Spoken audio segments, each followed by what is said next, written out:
Do women ejaculate? The hidden truth. Have you ever heard the question, do women ejaculate? For centuries, this has been a mystery that sparked debate, myths, and even taboos. Some people claim it's just a fantasy. Others say it's a rare biological response.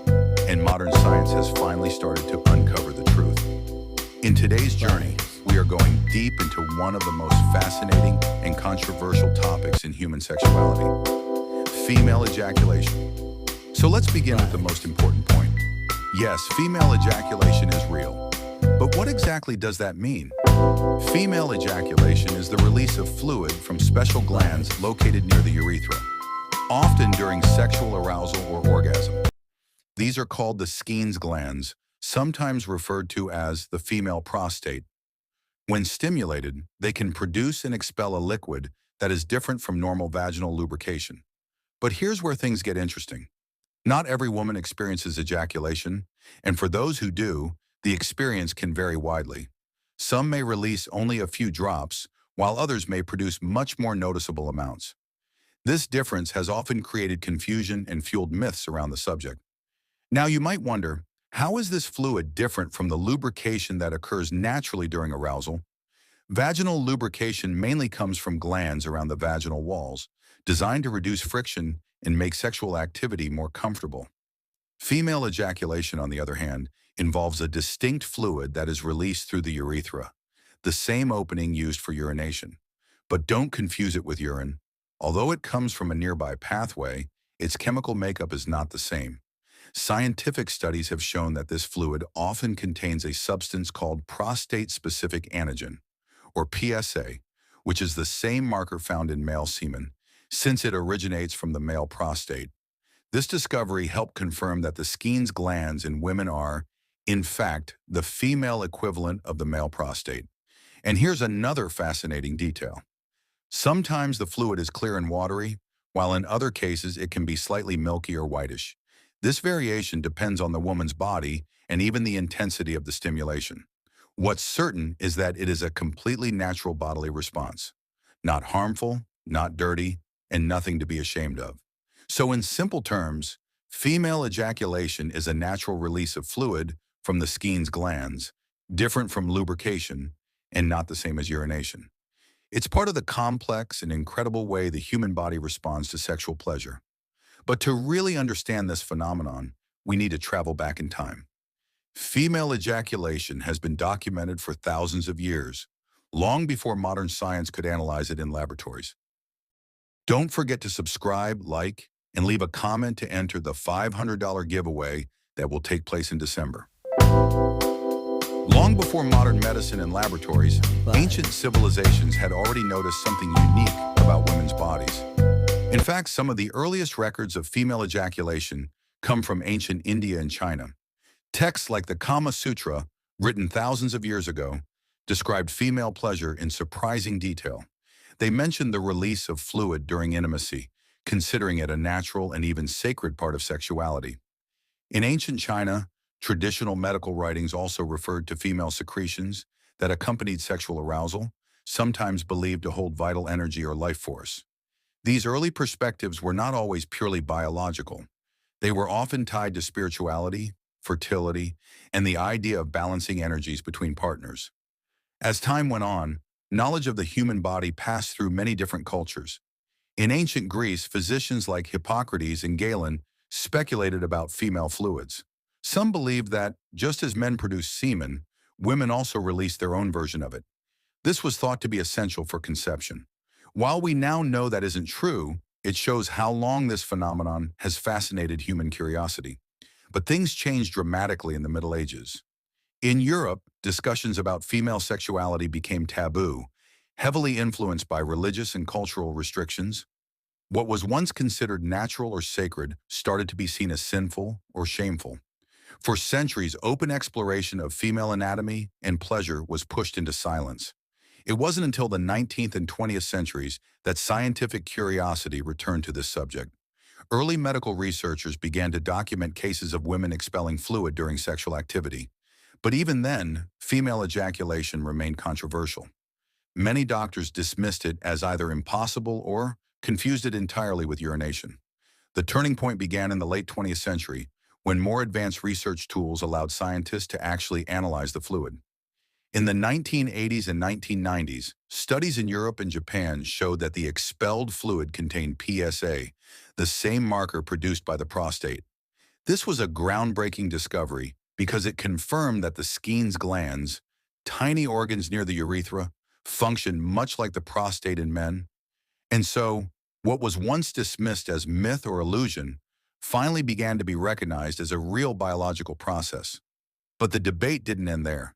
Even today, scientists continue to investigate the difference between female ejaculation and squirting, two terms that are often confused but not exactly the same.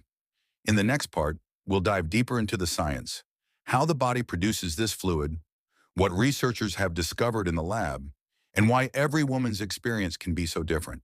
To truly understand female ejaculation, we need to look closely at the biology. The key players are the Skene's glands, sometimes called the paraurethral glands, which sit near the urethra. Though they are small, their function is powerful. Many researchers describe them as the female prostate because they produce some of the same fluids that the male prostate does. When a woman becomes sexually aroused, blood flow increases to the genital area. This swelling and stimulation activate the Skene's glands. In some women, these glands release a noticeable amount of fluid, which exits through the urethra. In others, the glands may still be active, but only release small amounts, too little to be seen clearly. But what exactly is this fluid made of? Laboratory analysis has revealed some fascinating answers. Female ejaculate often contains PSA, or prostate-specific antigen, the same marker found in male seminal fluid. Glucose and fructose, small sugars that provide energy for cells, enzymes and proteins that are also present in prostate secretions. Sometimes traces of urine can be found as well, simply because the urethra is the shared exit point. This is why there's been so much confusion. But chemically speaking, the fluid is not identical to urine, and that's why researchers classify it as a distinct biological phenomenon. Another important distinction is between female ejaculation and what's often called squirting. These two terms are frequently mixed up, but they are not exactly the same thing. Female ejaculation usually refers to a small to moderate amount of whitish, milky fluid released from the Skene's glands. Squirting, on the other hand, tends to involve a larger volume of clear, watery fluid. Studies suggest that squirting may come from the bladder mixed with fluid from the Skene's glands. That's why some researchers argue that squirting is more related to urine, while female ejaculation is specifically glandular. Now let's address some of the most common myths and truths. Myth 1. Every woman ejaculates. Not true. Some women experience it often, others rarely, and some never at all. It depends on anatomy, physiology, and sexual response. Myth 2. It's only urine. Not true. While traces of urine can sometimes be present, the fluid contains unique components from the Skene's glands that prove it is different. Myth 3. Female ejaculation is a sign of stronger orgasms. Not necessarily. Some women have intense orgasms without ejaculation, while others ejaculate without a strong orgasm. The two processes are connected but not identical. Myth 4. If a woman doesn't ejaculate, something is wrong. Completely false. Female ejaculation is natural, but its absence does not mean dysfunction or disorder. Sexual response is highly individual. By now, science has made one thing clear. Female ejaculation is a real biological response, but it varies widely among women. And far from being a problem, it's simply one of the many ways the body can express sexual pleasure. In our final part, we'll explore the health benefits, cultural perspectives, and why understanding female ejaculation matters for relationships, self-knowledge, and breaking taboos. Now that we understand the biology and the myths, let's explore why female ejaculation matters beyond science.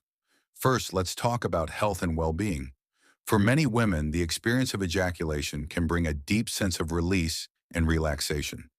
It often accompanies strong sexual arousal or orgasm, which is linked to the release of endorphins, natural chemicals in the brain that reduce stress and create feelings of pleasure. This can improve mood, help relieve tension, and even promote better sleep. Some researchers also suggest that stimulating the Skene's glands may play a role in urinary health. since these glands are located close to the bladder and urethra. While more studies are needed, there is growing interest in understanding whether regular stimulation could support female reproductive or urinary health. But beyond biology, female ejaculation carries a heavy weight of cultural and social perception.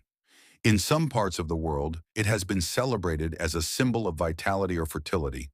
In others, it has been silenced, misunderstood, or even stigmatized. One of the biggest influences on modern perception has been pornography, which often portrays squirting and ejaculation in exaggerated ways. This has created unrealistic expectations, leading some people to think that all women should ejaculate, or that if they don't, something is wrong. These misconceptions can cause pressure, shame, or confusion in relationships. That's why education is so important. By understanding the science and history, we can see female ejaculation for what it truly is: a natural, varied, and completely normal response of the human body. Not every woman experiences it, and that's perfectly fine. Just like every person has unique fingerprints, every woman has a unique sexual response. Breaking the taboo also means giving women more space for self-knowledge. For many, learning about their own body, exploring what brings them pleasure, and knowing that ejaculation is possible, but not required, can be empowering. It helps shift the conversation from performance or expectations to authenticity and comfort. So let's return to our original question. Do women ejaculate? The answer is yes. Female ejaculation is real, backed by history, science, and human experience. It may look different for each woman, it may or may not happen often, but it is nothing to fear or hide. The human body is full of mysteries, and female ejaculation is just one more example of how complex, fascinating, and beautiful our biology truly is. Thank you for joining this journey. If you found this video informative, don't forget to share it, leave your thoughts in the comments, and subscribe for more explorations of the hidden truths of the human body. And so we come to the end of this journey of discovery. The female orgasm, squirting, and the mysteries of female pleasure are not just topics for curiosity. They are reminders that human sexuality is vast, complex, and deeply personal. Science continues to study, debate, and uncover new details.